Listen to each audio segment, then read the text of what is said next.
We know that different parties are talking to other parties about what kind of. I don't want to use the word coalition because that designates a particular kind of governing arrangement.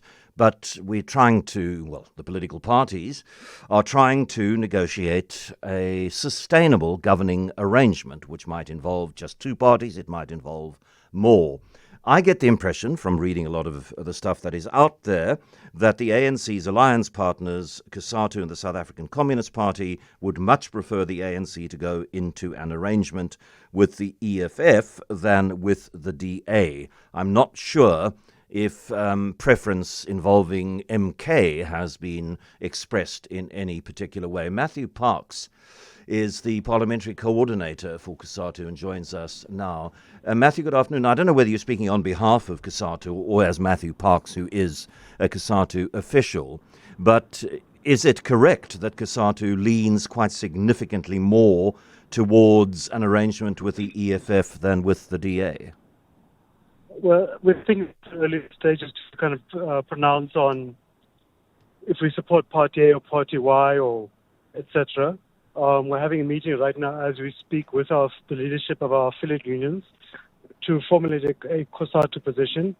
The National Office have been meeting for the past 2 days to develop various formulas. What could be the modalities? What are the pros and cons? What do we need to manage? And then we'll be having a meeting. We'll be joining the ANC Extended NEC with the SSCP tomorrow. So it's still early days. We're still kind of formulating what are our key principles. But I think for us, what we're quite clear on is that the coalition must be stable. It could be an ANC minority government. It could be a government of national unity. But we have to get the principles right, because if we rush it and simply make it an issue of horse trading, of you get this position, I get that position, then it won't be stable. It'll be very unwieldy. And we've seen the consequences in many municipalities in Gauteng and Nelson Mandela Bay when we just rush to change positions. We need to premise it on principles, the principles of the Constitution, of the rule of law, and for us as the trade union movement, it's sacrosanct that we respect our labor laws, workers' rights, that we also maintain the fight against crime and corruption, the fight for renewal, that we focus on growing the economy, rebuilding the state. So I think for us, those are the key principles. Parties which would not be able to endorse those principles, then I think that for us will be a huge, huge problem. But we do want to give space for Cosatu leadership to kind of finalize its views today and to engage with the alliance tomorrow.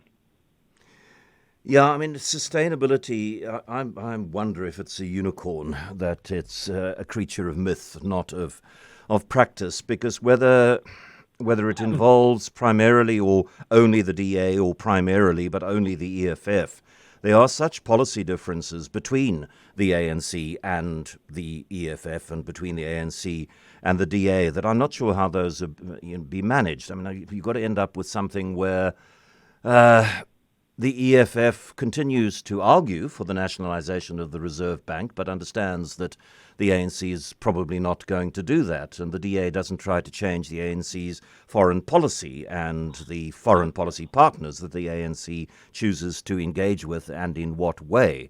So, I mean, there's that issue of principle, surely, Matthew, has got to be sort of restricted to a few core areas of governance, not try and find a principled cohesion across a whole range of policy issues, because then we'll be talking until the country disappears down the sinkhole. No, exactly. There's certain things which you don't need to stress too much about. For example, road traffic legislation or the normal mundane legislation, to a little bit, exaggerating. But there's certain things which for us are sacrosanct. The Constitution, sacrosanct. The rule of law, the fight against crime and corruption. That's key. And it might sound a little bit silly to state such obvious principles, but we've seen many political parties having very unhealthy relationships with regards to the rule of law, respecting the Constitution. But also, we're a trade union federation. Our bread and butter is the defense of workers' rights. We don't take these lightly. It's taken decades to achieve them. And again, we get alarmed when many political parties say no, they want to scrap those rights. So I think for us, we'd rather get the principles right.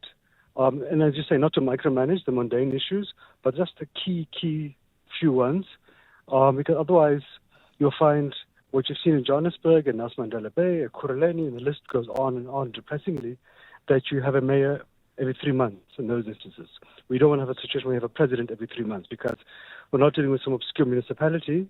We're dealing with a nation, and we have so many challenges. We can't afford to mess us up. We can't afford to get it wrong. So we've got to make sure that whatever we do is going to be correct and it's going to be manageable. And we do appreciate all the modalities. If you have a minority government, if you have a government of national unity, all of those very serious difficulties, they will require a new level of political culture, require serious weekly management on issues, and all of them had real consequences for all parties and stakeholders. So we'd rather spend a little bit of time getting the foundations correct, including, for example, how do you manage disputes? Yeah. How do you resolve them without collapsing a government?